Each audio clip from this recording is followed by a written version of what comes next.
Hey guys, welcome back to the channel. ಮೊದಲನೇದಾಗಿ ಇವತ್ತಿನ NXT ಬಗ್ಗೆ ಮಾತಾಡೋದಾದ್ರೆ ನಿಜವಾಗ್ಲೂ ಇವತ್ತಿನ NXT ಸಿಕ್ಕಾಪಟ್ಟೆ ಇಂಟ್ರೆಸ್ಟಿಂಗ್ ಆಗಿತ್ತು ಅಂತಾನೆ ಹೇಳ್ಬೋದು. ಯಾಕಂದ್ರೆ ಇವತ್ತಿನ NXT ಯಲ್ಲಿ ನಮಗೆ ಹಾರ್ಡಿ ಬಾಯ್ಸ್ ಅವರ ರಿಟರ್ನ್ ನೋಡೋದಕ್ಕೆ ಸಿಕ್ಕಿದೆ. ಅಫಿಷಿಯಲ್ ಆಗಿ WWE ಅವರೇ ಕನ್ಫರ್ಮ್ ಮಾಡಿದ್ರು. ಇವತ್ತು NXT ಗೆ ಬಂದು ಹಾರ್ಡಿ ಬಾಯ್ಸ್ಗಳು ಮ್ಯಾಚ್ ಅಲ್ಲಿ ಕಂಪೀಟ್ ಮಾಡ್ತಾ ಇದ್ದಾರೆ, ರೆಸ್ಲಿಂಗ್ ಮ್ಯಾಚ್ ನ ಆಡ್ತಾ ಇದ್ದಾರೆ ಅಂತ. ಅಂಡ್ ಅದೇ ರೀತಿ ನಮ್ಮ ಹಾರ್ಡಿ ಬಾಯ್ಸ್ ಅವರು ಜೆಫ್ ಹಾರ್ಡಿ ಹಾಗೆ ಮ್ಯಾತ್ ಹಾರ್ಡಿ ಅವರು ಸೇರ್ಕೊಂಡು ಒಂದು ರೆಸ್ಲಿಂಗ್ ಮ್ಯಾಚ್ ನ ಆಡಿ ಆ ಒಂದು ಮ್ಯಾಚ್ ಅಲ್ಲಿ ವಿನ್ ಆಗಿದ್ದಾರೆ ಅಂತಾನೆ ಹೇಳ್ಬೋದು. ಕ್ರೌಡ್ ರಿಯಾಕ್ಷನ್ ಕೂಡ ನಮ್ಮ ಹಾರ್ಡಿ ಬಾಯ್ಸ್ ಗಳಿಗೆ ಅದ್ಭುತವಾಗಿ ನೋಡೋದಕ್ಕೆ ಸಿಗುತ್ತೆ. ಇಷ್ಟೇ ಅಲ್ಲ ಗೈಸ್, NXT ಯ Roadblock premium live event ಗೆ WWE ಅವರು ಹಾರ್ಡಿ ಬಾಯ್ಸ್ ಅವರ ಇನ್ನ ಒಂದು ಮ್ಯಾಚ್ ನ ಅಫಿಷಿಯಲ್ ಆಗಿ ಕನ್ಫರ್ಮ್ ಮಾಡಿದ್ದಾರೆ. ಅಂಡ್ ಅಲ್ಲಿ ನಮ್ಮ ಹಾರ್ಡಿ ಬಾಯ್ಸ್ ಅವರು ತನ್ನ TNA ಟ್ಯಾಗ್ ಟೀಮ್ ಚಾಂಪಿಯನ್ಶಿಪ್ ನು ಕೂಡ ಡಿಫೆಂಡ್ ಮಾಡ್ತಾ ಇದ್ದಾರೆ ಅಂತಾನೆ ಹೇಳ್ಬಹುದು. ಅಂಡ್ ಅಪ್ಡೇಟ್ ಗಳು ಬರ್ತಾ ಇದೆ, WWE ಅವರು ಹಾರ್ಡಿ ಬಾಯ್ಸ್ ಗಳನ್ನ ಮೈನ್ ರಾಸ್ಟರ್ ಅಲ್ಲೂ ಕೂಡ ಕರ್ಕೊಂಡು ಬರೋದಕ್ಕೆ ಪ್ಲಾನ್ ಮಾಡ್ತಾ ಇದೆ ಅಂತ. ಸೊ ಆದಷ್ಟು ಬೇಗ ಹಾರ್ಡಿ ಬಾಯ್ಸ್ ಗಳು ನಮಗೆ ಮೈನ್ ರಾಸ್ಟರ್ ಅಲ್ಲೂ ಕೂಡ ಬಂದು ಹೋಗೋದು ನೋಡೋದಕ್ಕೆ ಸಿಗಬಹುದು. ಅಫ್ಕೋರ್ಸ್ ಅವರು TNA ಅವರೇ ಆಗಿದ್ರು ಕೂಡ WWE ಗೆ ಆಗಾಗ ಬಂದು ಖಂಡಿತವಾಗ್ಲೂ ಹೋಗ್ತಾ ಇರ್ತಾರೆ. ಇದನ್ನ ಬಿಟ್ರೆ ನಮಗೆ ಇವತ್ತಿನ NXT ಯಲ್ಲಿ ಮೂಸ್ ಅವರ ಮ್ಯಾಚ್ ಕೂಡ ನೋಡೋದಕ್ಕೆ ಸಿಗುತ್ತೆ. ಅಂಡ್ ಆ ಒಂದು ಮ್ಯಾಚ್ ಅಲ್ಲಿ ನಮ್ಮ ಮೂಸ್ ಅವರು ವಿನ್ ಆಗ್ತಾರೆ. ಅವರು ಗೆದ್ದಾದ್ಮೇಲೆ ಒಬಾಫೆಮಿ ಅವರು ಮೂಸ್ ಅವ್ರನ್ನ ಬಂದು ಕನ್ಫರ್ಮ್ ಕೂಡ ಮಾಡ್ತಾರೆ. ಅಂಡ್ ಇವರ ಮ್ಯಾಚ್ ನ NXT ರೋಡ್ ಬ್ಲಾಕ್ ಗೆ ಅಫಿಷಿಯಲ್ ಆಗಿ ಕನ್ಫರ್ಮ್ ಮಾಡಲಾಗಿದೆ. ಅಂಡ್ ಈ ಒಂದು ಮ್ಯಾಚ್ ಅಲ್ಲಿ ನಮ್ಮ ಒಬಾಫೆಮಿ ಅವರು ತನ್ನ NXT ಚಾಂಪಿಯನ್ಶಿಪ್ ನ ಆನ್ ದ ಲೈನ್ ಇಡ್ತಾ ಇದ್ದಾರೆ ಅಗೈನ್ಸ್ಟ್ ಮೂಸ್ ಅಂತಾನೆ ಹೇಳ್ಬಹುದು. ಸೊ NXT ಯ Roadblock premium live event ಕೂಡ ಸಿಕ್ಕಾಪಟ್ಟೆ ಇಂಟ್ರೆಸ್ಟಿಂಗ್ ಆಗ್ತಾ ಇದೆ. ನೆಕ್ಸ್ಟ್ ಅಪ್ಡೇಟ್ ಕಡೆ ಬರೋದಾದ್ರೆ ಇದಿರ್ತಕ್ಕಂಥದ್ದು ನಮ್ಮ ವಿನ್ಸ್ ಮಿಕ್ಮ್ಯಾನ್ ಅವರ ಬಗ್ಗೆ. ನಿಮಗೆ ಗೊತ್ತಿರಬಹುದು, ನಮ್ಮ ವಿನ್ಸ್ ಮಿಕ್ಮ್ಯಾನ್ ಅವರ ಮೇಲೆ ಎಲ್ಲಾ ರೀತಿಯ ಅಲಿಗೇಷನ್ಸ್ ಗಳು ಬಂದಾಗ ನಮ್ಮ ವಿನ್ಸ್ ಮಿಕ್ಮ್ಯಾನ್ ಅವರು WWE ಕಂಪನಿಯಿಂದ ರಾಜೀನಾಮೆ ಕೊಟ್ಟು ಹೊರಗಡೆ ಹೋದಾಗ ಒಂದು ಅಪ್ಡೇಟ್ ಬಂದಿತ್ತು. ನಾನು ಕೂಡ ಒಂದು ಅಪ್ಡೇಟ್ ನ ಕವರ್ ಮಾಡಿದ್ದೆ. ನಮ್ಮ ವಿನ್ಸ್ ಮಿಕ್ಮ್ಯಾನ್ ಅವರು ತನ್ನದೇ ಆದ ಒಂದು ರೆಸ್ಲಿಂಗ್ ಕಂಪನಿನ ಓಪನ್ ಮಾಡಬೇಕು ಅಂತ ಅನ್ಕೋತಾ ಇದ್ದಾರೆ ಅಂತ ಒಂದು ಅಪ್ಡೇಟ್ ಬಂದಿತ್ತು. ನನ್ನ ಚಾನೆಲ್ ನ ರೆಗ್ಯುಲರ್ ಆಗಿ ಫಾಲೋ ಮಾಡೋದ್ರೆ ನಿಮ್ಮೆಲ್ಲರಿಗೂ ಕೂಡ ನೆನಪಿರುತ್ತೆ. ಅದಾದ್ಮೇಲೆ ನಮ್ಮ ವಿನ್ಸ್ ಮಿಕ್ಮ್ಯಾನ್ ಅವರು ಮತ್ತೊಮ್ಮೆ WWE ಯ ಅಂಡರ್ ಅಲ್ಲಿ ನೋಡೋದಕ್ಕೆ ಸಿಗ್ತಾರೆ. ಅಂಡ್ ಅದಾದ್ಮೇಲೆ ಕಂಪ್ಲೀಟ್ ಆಗಿ WWE ಇಂದ ಹೊರಗಡೆ ಹೋಗ್ತಾರೆ ಅಂತಾನೆ ಹೇಳ್ಬಹುದು. ಅಂಡ್ ಈಗ ನಮ್ಮ ವಿನ್ಸ್ ಮಿಕ್ಮ್ಯಾನ್ ಅವರ ಮೇಲೆ ಇರತಕ್ಕಂತಹ ಎಲ್ಲಾ ಕ್ರಿಮಿನಲ್ ಚಾರ್ಜಸ್ ಗಳು ಕೂಡ ಹೋಗಿರೋದ್ರಿಂದ ನಮ್ಮ ವಿನ್ಸ್ ಮಿಕ್ಮ್ಯಾನ್ ಅವರು ಈಗ ತನ್ನದೇ ಆದ ಒಂದು ಕಂಪ್ನಿನ ಪ್ರಾರಂಭ ಮಾಡೋದಕ್ಕೆ ಮತ್ತೊಮ್ಮೆ ಎಲ್ಲಾ ರೀತಿಯ ತಯಾರಿಗಳನ್ನ ನಡೆಸ್ತಾ ಇದ್ದಾರೆ. ಅಷ್ಟೇ ಅಲ್ಲ ಗಾಯ್ಸ್, ಫಾಕ್ಸ್ ನೆಟ್ವರ್ಕ್ ಇಷ್ಟು ದಿನ ಸ್ಮ್ಯಾಕ್ ಡೌನ್ ನಮಗೆ ನೋಡೋದಕ್ಕೆ ಸಿಗ್ತಾ ಇತ್ತಲ್ಲ, ಆ ಒಂದು ಫಾಕ್ಸ್ ನೆಟ್ವರ್ಕ್ ಅಲ್ಲಿ ನಮ್ಮ ವಿನ್ಸ್ ಮಿಕ್ಮ್ಯಾನ್ ಅವರು ಹೋಗಿ ಮಾತಾಡ್ಕೊ ಬಂದಿದ್ದಾರಂತೆ. ಅಂಡ್ ಅಲ್ಲೇ WWE ಎಂಪ್ಲಾಯೀಸ್ ಗಳ ಜೊತೆನೂ ಕೂಡ ನಮ್ಮ ವಿನ್ಸ್ ಮಿಕ್ಮ್ಯಾನ್ ಅವರು ಈಗಾಗಲೇ ಮಾತುಕತೆಯಲ್ಲಿ ಇದ್ದಾರಂತೆ. ಸೊ ಹಳೆ WWE ಎಂಪ್ಲಾಯೀಸ್ ನೆಲ್ಲರನ್ನು ಕೂಡ ಸೇರಿಸ್ಕೊಂಡು ನಮ್ಮ ವಿನ್ಸ್ ಮಿಕ್ಮ್ಯಾನ್ ಅವರು ತನ್ನದೇ ಆದ ಒಂದು ಹೊಸ ರೆಸ್ಲಿಂಗ್ ಕಂಪನಿನ ಪ್ರಾರಂಭ ಮಾಡ್ತಾ ಇದ್ದಾರೆ.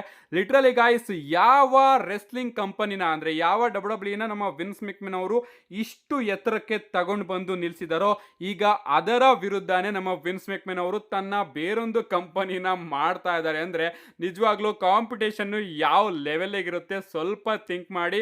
ಆ ರೀತಿ ಆಗ್ಲಿ ಅಂತ ಕೇಳ್ಕೋತೀನಿ. ನಮ್ಮ ವಿನ್ಸ್ ಮಿಕ್ಮ್ಯಾನ್ ಅವರು ತನ್ನ ಇನ್ನ ಒಂದು ಕಂಪನಿನ ತಗೊಂಡು ಬರಬೇಕು. ಅಂಡ್ ಆಗ ನೋಡಬೇಕು WWE ಅವರು ನಮ್ಮ ವಿನ್ಸ್ ಮಿಕ್ಮ್ಯಾನ್ ಅವರ ಕಂಪನಿಗೆ ಯಾವ ರೀತಿ ಕಾಂಪಿಟೇಷನ್ ಕೊಡ್ತಾರೆ ಅಂತ. ನೆಕ್ಸ್ಟ್ ಅಪ್ಡೇಟ್ ಕಡೆ ಬರೋದಾದ್ರೆ ಇದಿರ್ತಕ್ಕಂಥದ್ದು ನಮ್ಮ ರೆಸಲಾಮಿಕ್ಸ್ ಅವರ ಅಪ್ಡೇಟ್ ಅಂತಾನೆ ಹೇಳ್ಬೋದು.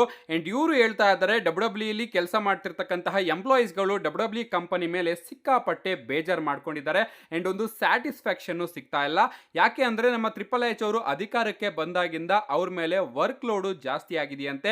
ಅಂಡ್ ಕರೆಕ್ಟ್ ಆಗಿ WWE ಅವರು ಅವರ ಸ್ಯಾಲರಿನ ಇನ್ಕ್ರಿಮೆಂಟ್ ಮಾಡ್ತಾ ಇಲ್ಲ, ಅವರಿಗೆ ಬೇಕಾದಂತಹ ಇಂಪಾರ್ಟೆಂಟ್ ಥಿಂಗ್ಸ್ ಗಳನ್ನು ಕೂಡ WWE ಅವರು ಪೂರೈಸ್ತಾ ಇಲ್ಲ ಅಂತ WWE ಯ ಎಂಪ್ಲಾಯೀಸ್ ಗಳು ಈಗ WWE ಕಂಪನಿ ಮೇಲೆ ಬೇಜಾರ್ ಮಾಡ್ಕೊಂಡಿದ್ದಾರೆ. ಅಂದ್ರೆ ನಾನಿಲ್ಲಿ WWE ಸೂಪರ್ ಸ್ಟಾರ್ಸ್ ಗಳ ಬಗ್ಗೆ ಮಾತ್ರ ಮಾತಾಡ್ತಾ ಇಲ್ಲ. WWE ಸೂಪರ್ ಸ್ಟಾರ್ಸ್ ಗಳನ್ನ ಬಿಟ್ಟು ಕೂಡ WWE ಯ ಬ್ಯಾಕ್ ಸ್ಟೇಜ್ ಅಲ್ಲಿ ಇನ್ನೂ ಹಲವಾರು ವರ್ಕರ್ಸ್ ಗಳಿರ್ತಾರೆ. ಬ್ಯಾಕ್ ಸ್ಟೇಜ್ ಕ್ರೂ ಆಗಿರಬಹುದು, ಕ್ಯಾಮ್ರಾ ಮೆನ್ಸ್ ಗಳಾಗಿರಬಹುದು, ರೈಟಿಂಗ್ ಡಿಪಾರ್ಟ್ಮೆಂಟ್ ಆಗಿರಬಹುದು. ಸೊ ಇನ್ನು ತುಂಬಾನೇ ಡಿಪಾರ್ಟ್ಮೆಂಟ್ ಗಳಿರ್ತವೆ. ಯಾಕಂದ್ರೆ WWE ಅನ್ನೋದನ್ನ ನೀವು ಟಿವಿಲಿ ತಗೊಂಡ್ ಬರ್ಬೇಕು ಅಂದ್ರೆ ತುಂಬಾ ದೊಡ್ಡ ಟೀಮು ನಿಮ್ದಾಗಿರ್ಬೇಕು. ಸೊ ಆ ಟೀಮು ಈಗ WWE ಕಂಪನಿ ಮೇಲೆ ಸಿಕ್ಕಾಪಟ್ಟೆ ಬೇಜಾರ್ ಮಾಡ್ಕೊಂಡಿದ್ದಾರಂತೆ. ಅವರಿಗೆ ಸಿಗ್ಬೇಕಾಗಿರ್ತಕ್ಕಂತಹ ಹಕ್ಕು ಸರಿಯಾಗಿ ಸಿಗ್ತಾ ಇಲ್ಲ ಅಂತ.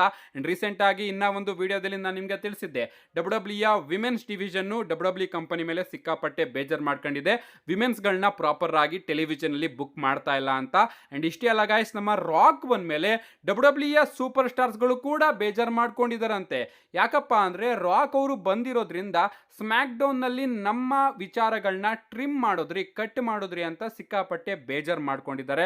ಗೊತ್ತಿಲ್ಲ ಯಾಕೆ ಬೇಜಾರ್ ಮಾಡ್ಕೋತಾರೆ ಅಂತ. ಯಾಕಂದ್ರೆ ನಿಮ್ಮ ವಿಚಾರಗಳನ್ನ ತೋರಿಸಿ ಅವರಿಗೆ ಏನು ಕೂಡ ಆಗ್ಬೇಕಾಗಿಲ್ಲ ಇಲ್ಲ ಅಂದ್ರೆ ನಿಮ್ಮ ವಿಚಾರಗಳನ್ನ ಯಾಕೆ ತೋರಿಸ್ತಾರೆ ಅಲ್ವಾ. ಸೊ ಡಬ್ಲ್ಯೂ ಅಲ್ಲಿ ಮೇನ್ ಇವೆಂಟ್ ಏನಿರುತ್ತೋ ಅದನ್ನೇ ಜಾಸ್ತಿ ತೋರಿಸ್ತಾರೆ. ನಮ್ಮ ಟ್ರಿಪಲ್ ಎಚ್ ಅವರು ಕೂಡ ಸರಿನೇ ಮಾಡ್ತಾ ಇದ್ದಾರೆ ಸೂಪರ್ ಸ್ಟಾರ್ಸ್ ಗಳ ವಿಚಾರದಲ್ಲಿ ಅನ್ಸುತ್ತೆ.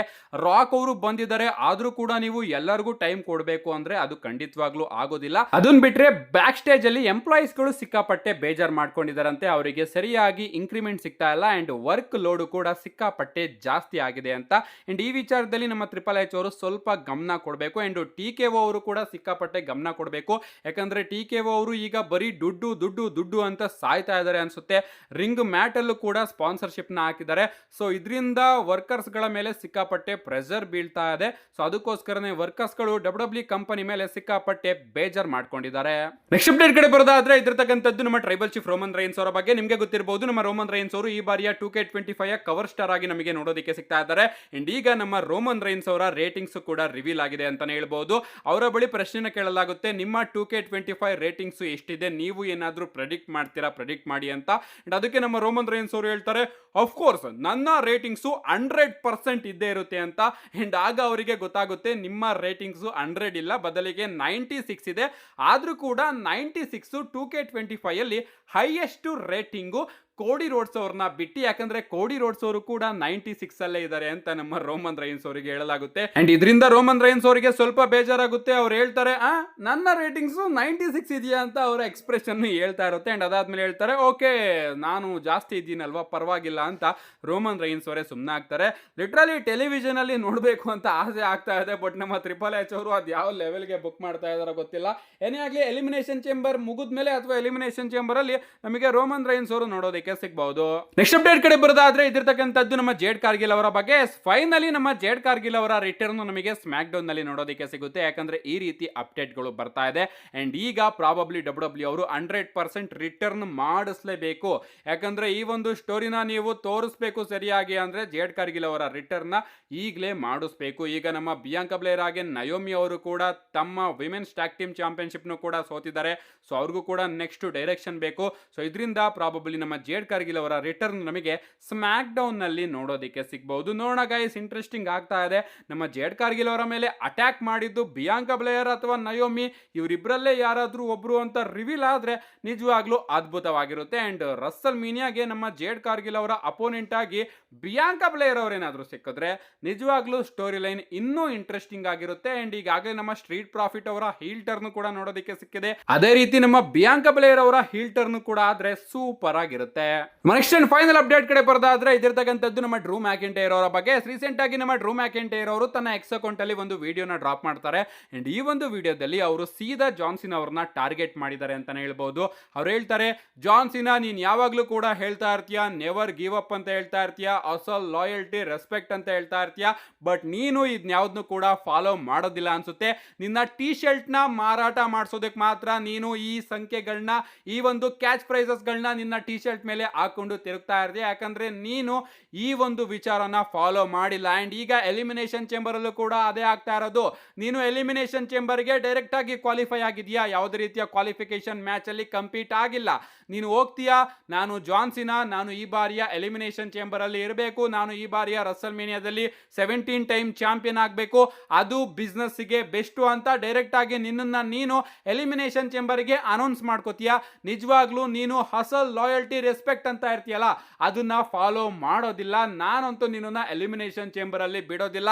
ಅಂಡ್ ಕಳೆದ ವರ್ಷದ ರೀತಿನೇ ನಾನು ಈ ಬಾರಿಯ ಎಲಿಮಿನೇಷನ್ ಚೇಂಬರ್ ನ ಗೆದ್ದು ರಸಲ್ ಮೇನಿಯಾಗೆ ಹೋಗ್ತೀನಿ ಅಂತ ನಮ್ಮ ಡ್ರೂ ಮ್ಯಾಕಿಂಟೈರ್ ಅವರು ತಿಳಿಸಿದ್ದಾರೆ. ಅಂಡ್ ಒಂದು ರೀತಿಯಲ್ಲಿ ಜಾನ್ ಸಿನಾ ಅವ್ರನ್ನ ಟಾರ್ಗೆಟ್ ಮಾಡಿದ್ದಾರೆ ಅಂತಾನೆ ಹೇಳ್ಬಹುದು. ನೋಡೋಣ ಗೈಸ್, ನಮ್ಮ ಡ್ರೂ ಮ್ಯಾಕಿಂಟೈರ್ ಅವರು ಗೆಲ್ಲೋ ಚಾನ್ಸಸ್ ಜಾಸ್ತಿ ಇದೆ. ನಾನು ರೀಸೆಂಟ್ ಆಗಿ ಹೇಳ್ತಾನೆ ಬರ್ತಾ ಇದ್ದೀನಿ. ಕಾದ್ ನೋಡೋಣ ಎಲಿಮಿನೇಷನ್ ಚೇಂಬರ್ ಅಲ್ಲಿ ಏನಾಗುತ್ತೆ ಅಂತ. See you guys in my next video.